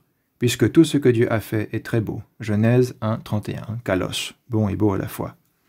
Orner impudemment une belle chose, c'est outrager le talent de l'artisan. Quand tu circules, baisse les yeux et couvre-toi d'un voile. Kato vlepusa, tinodiporian soupion perikaliptusa et aftin, comme il convient aux femmes. Kathos prepi ginexin. Kathos prepi ginexin. Comme il convient aux femmes en général. Et ici, encore une fois, on est dans le même contexte paradigmatique de l'épouse. Au bain, évite de te laver parmi les hommes, c'est inconvenant et nombreux sont les filets du malin. Combat spirituel. Raison numéro 1, combat spirituel, le salut. On cherche la sanctification. Une femme croyante ne se lavera pas dans un bain mixte. Si déjà elle se voile le visage, donc c'est là qu'apparaît encore cette idée de se voiler le visage et pas seulement la tête, se voile le visage par pudeur pour le dérober au regard d'hommes étrangers, donc ça veut dire en public, quand elle n'est pas au foyer. Igar perikaliptete to prosopon tinapalotrion andron opsin meta ezus cryptusa. Comment pourra-t-elle paraître nue au bain parmi les hommes? C'est le même argument a fortiori, exprimé un peu différemment dans cette version grecque plus tardive. Mais on voit que c'est à peu près la même chose, et donc ça a été conservé comme ça, encore au IVe siècle.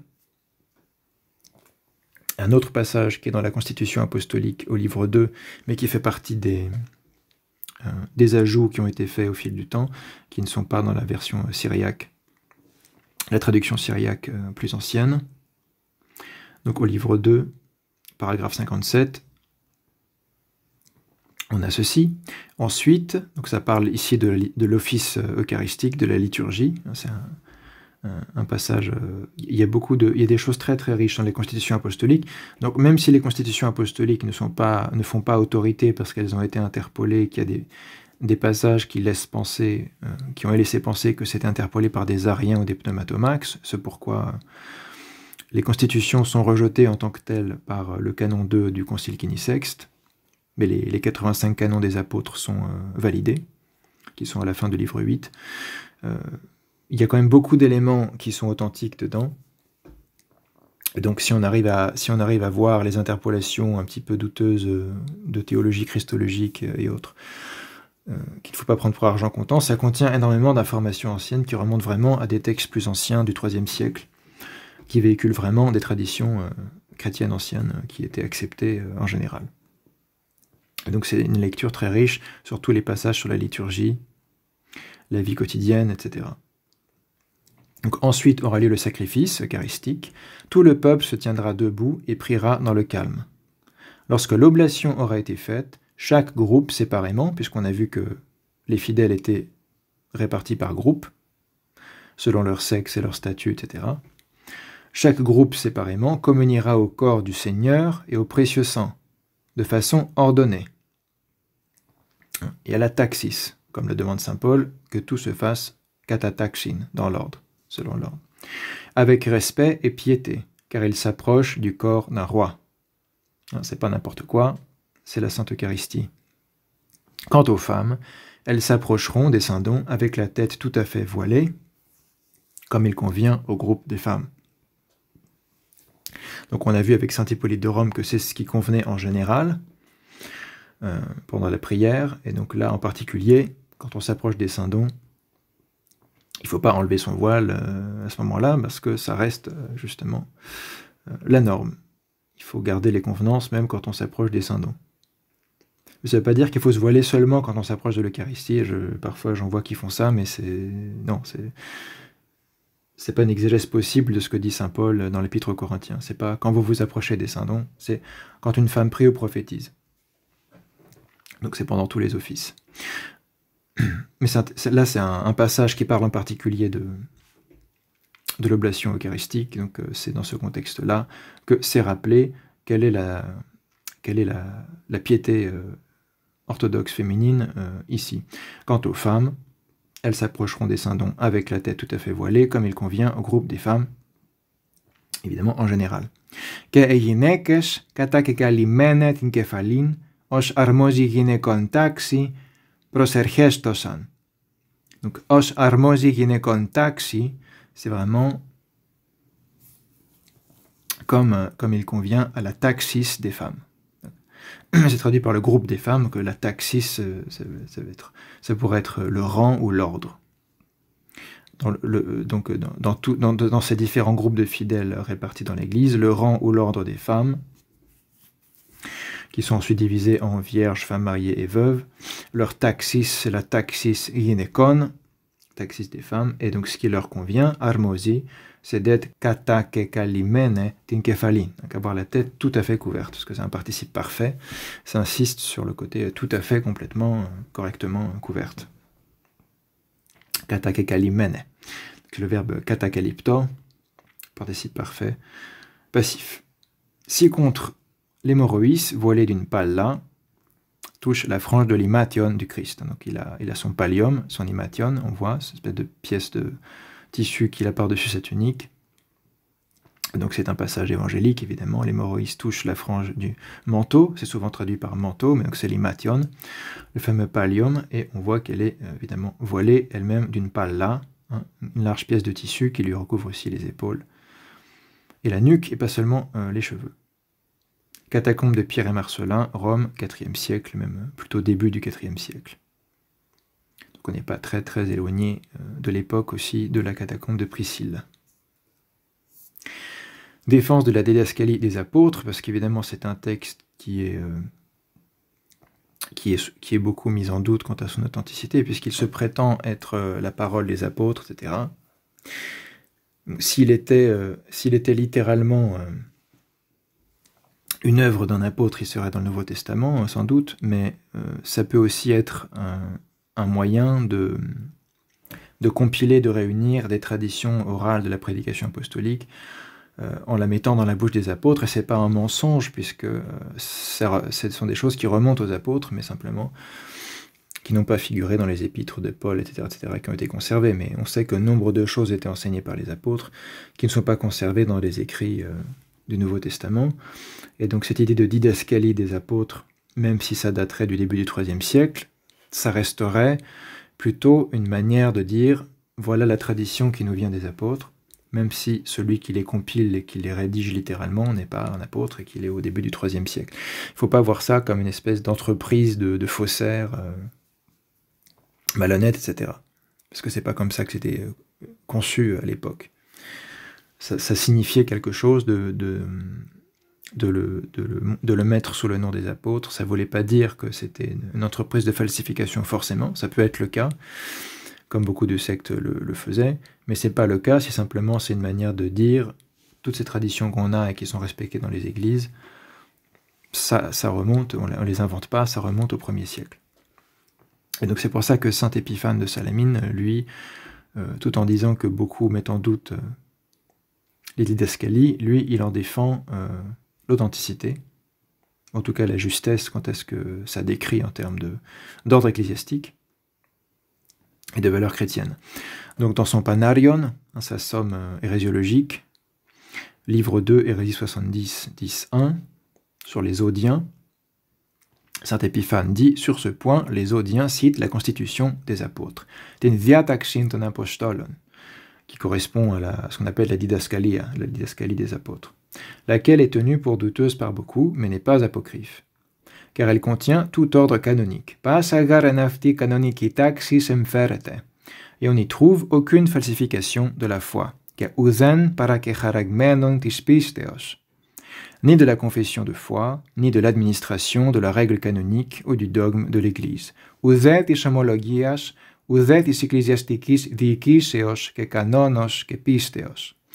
Donc, la raison pour laquelle ce n'est pas apocryphe, saint Épiphane ne dit pas texto, c'est parce que les apôtres l'ont écrite, littéralement, mais c'est parce que tout ce que ça contient, en fait, est véridique et authentique.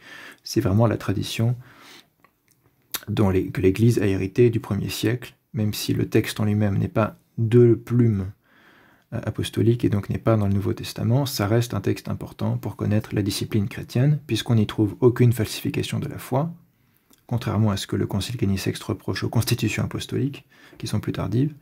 Dans la Via Taxin Apostolon, que saint Épiphane, à laquelle saint Épiphane a encore accès dans le grec original à l'époque, on a tout ordre canonique, passa canonicitaxis, tout ordonnancement canonique, on peut dire, aucune falsification de la foi, et on y trouve toute l'administration, la règle, canon, littéralement c'est la même chose que regula en latin, donc canonique entre guillemets, ici c'est un peu un pléonasme, la règle c'est forcément le canon, donc on n'y trouve aucune falsification de l'administration, diikisis, de la règle canonique, canon, ou du dogme de la foi, pistis. Donc, c'est une très bonne source, même si c'est utilisé par certains groupes hérétiques qu'aborde Épiphane, la source en elle-même est authentique et ne pose pas de problème pour saint Épiphane de Salamine. Évidemment, un grand hérésiologue, évêque à Chypre au IVe siècle. Des recoupements probants entre les extraits cités par saint Épiphane et ceux que nous avons conservés, en syriaque et en latin, de la didascalie, démontrent qu'il s'agit bien d'un seul et même ouvrage, et non de la compilation plus tardive, remaniée et interpolée des constitutions apostoliques, qui encore une fois sont très utiles comme documents historiques et contiennent énormément de richesses sur le christianisme ancien, en particulier liturgiquement, mais qui ont été rejetés comme interpolés par des ariens ou des pneumatomaques, voire le canon 2 de Introlo, qui au passage confirme aussi l'authenticité des 85 canons apostoliques. Petite conclusion pour terminer, les quelques témoignages que j'ai réunis, donc Clément à Alexandrie, on va voir Tertullien à Carthage, la didascalie en Syrie et saint Hippolyte à Rome. C'est déjà un joli panel pour une époque aussi ancienne où les documents restent rares et ont mal ou pas ou peu été conservés. Conclusion, ces quelques témoignages des 3 premiers siècles de l'Église, en complément de celui de Tertullien que nous traiterons à part tant il est riche et détaillé, nous permettent de confirmer que la tradition apostolique, transmise et décrite par saint Paul dans la première épître aux Corinthiens, donc dans les années 50 du 1er siècle, ça fait partie des plus anciens documents de l'ère apostolique, a perduré universellement dans l'Église au fil des générations qui ont suivi, que ce soit en Égypte, Alexandrie, en Italie, Rome, en Afrique proconsulaire, Carthage, ou en Syrie, Antioche. Tous les documents, écrits comme archéologiques, avec toutes les images de fresques qu'on a vues, et les mosaïques ici, concordent. Les femmes chrétiennes portent le voile. Il n'y a aucun doute là-dessus. Et dans bien des cas observés, cette pratique n'est pas limitée au moment liturgique de prière commune. Clément d'Alexandrie, Tertullien et la didascalie des apôtres concordent sur la normativité du port du voile en public au quotidien. En particulier pour les femmes mariées, mais pas exclusivement, voir Tertullien De Oratione 22.9 et ses implications, puisque c'est un passage qui parle des vierges et pas des femmes mariées. À notre connaissance, aucun document n'infirme cette conclusion. Et donc voilà les 3 petites images que j'ai mises. En haut, c'est du IVe siècle. À gauche, jeune femme voilée dans un médaillon de la basilique patriarcale d'Aquilée, Frioul, Vénétie, IVe siècle, l'un des plus grands sites archéologiques paléochrétiens du nord de l'Italie, avec Ravenne et Brescia. À droite, une orante voilée dans la catacombe de Pierre et Marcellin, Rome, début du IVe siècle. Donc, ah oui, j'avais oublié de parler, on va remonter un petit peu de cette icône ici, de cette fresque. Donc, selon les spécialistes de l'art paléochrétien, il s'agirait de la plus ancienne représentation connue de la très sainte Mère de Dieu portant le Seigneur Christ dans ses bras, catacombe de Priscille, Rome, IIIe siècle. Donc pour ceux qui ne prennent pas pour argent comptant les coutumes ou les traditions sur l'icône de Saint Luc, qui aurait été peinte par l'apôtre Saint Luc, de la Vierge à l'enfant, qui aurait servi de modèle à toutes les autres. Donc certaines traditions l'identifient avec des icônes encore existantes, et donc on ne voudrait pas affirmer arbitrairement absolument que c'est pas le cas, mais pour la majorité des spécialistes de l'art paléochrétien, c'est cette représentation de la catacombe de Priscille du IIIe siècle qui est la plus ancienne représentation conservée de la Vierge à l'enfant. Évidemment, on voit la très sainte Théotokos avec son voile. Donc, revenons à notre conclusion. Donc voilà, à droite, on a une orante voilée, comme dans la catacombe de Priscille, mais là, c'est dans la catacombe de Pierre et Marcellin au IVe siècle. Même type de femme en prière, hein, une orante, debout, les mains levées, le voile sur la tête. Ici, on ne sait pas trop si c'est un pallium ou pas, mais ça recouvre bien la tête, les nuques et les épaules. Et ci-dessous, plus ancien, je crois que c'est la plus ancienne d'ailleurs église chrétienne conservée, enfin dont on a conservé des choses ou des fragments au moins, procession de femmes, vierges sages ou femmes mirophores, on s'interroge, sur une fresque du baptistère de l'église de Dura Europos, Syrie orientale, vers 235-240. C'est plus facile à dater précisément pour tout un tas de raisons. Je vous invite à consulter la page Wikipédia sur l'église de Dura Europos, vous aurez tous les détails voulus. Et donc ici, c'est soit c'est les femmes mirophores qui vont au tombeau du Christ, L'autre interprétation favorite, c'est que ce sont des vierges sages en procession, comme c'est un baptistère où il y a la fosse, le baptistère où on va baptiser les gens, et donc il y a tout un programme pictural dans ce baptistère, assez riche. Et ce seraient peut-être les vierges sages qui, avec leurs lampes, s'approchent de la chambre nuptiale du Christ, de la parabole évangélique. Donc on voit donc là ici 2 de ces vierges sages, ou de ces femmes mérophores qui portent leur voile. Et peut-être ici c'est une tenue nuptiale en particulier, s'il s'agit des vierges sages, évidemment, elles sont en mariée, qui s'apprêtent à entrer dans la chambre nuptiale. Donc ça pourrait en particulier, cette tenue blanche, c'était la tenue évidemment des futurs baptisés.